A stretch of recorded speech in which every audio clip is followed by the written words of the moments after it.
সেইটো ঠিক 8:30মান বজাত 8:30মান বজাত হাতীটো আহি পেলাই এইদিনাখন যোনগৰাকী মহিলা মাৰিছিলে তেখেতৰ চোতালতে আহি পেলাই হাতীটো ৰৈ আছে।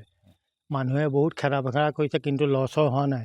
তাৰপাছত এনেকৈ গৈ পেলাই এই মানুহ ঘৰৰ ৱালৰ বাৰান্দাত সোমাই পেলাই ধানৰ বস্তা আনি ধান আপোনাৰ ইয়াত খাইছেহি। স্কুটিখন লৈ তেখেতৰ ভাগিনীকে হয় যোনগৰাকী মাৰিছিলে। তেখেতে স্কুটি লৈ সেই হাতীটোৰ মুখতে ওলালে, স্কুটি পেলাই তেওঁ দৌৰ মাৰিলে। কোনোমতে বাচিছে। আৰু এতিয়া মানে কি চৰকাৰে মানে হাতীটোৰ ব্যৱস্থাটো ভালকৈ ল'ব লাগে।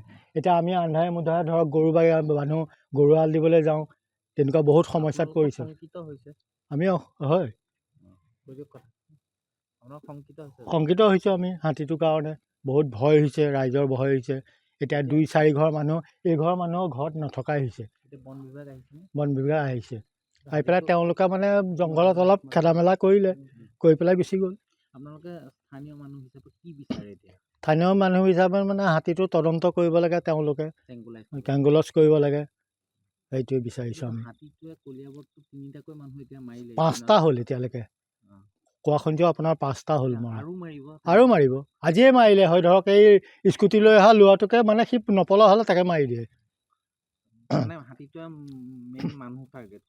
মানুহ টাৰ্গেট কৰে আৰু অত মানুহে খেদিছে, ওচৰৰ পৰা সি লৰচৰ হোৱা নাই।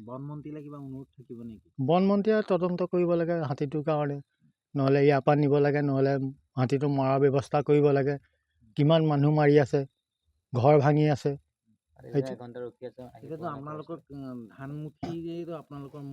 আমাৰ মূল সমস্যা ধানমুঠিয়ে, ধানকে ভঁৰাল ভাঙি খাইছে। তেনেকৈ হ'লে ৰাইজ কেনেকৈ চলিব কওক।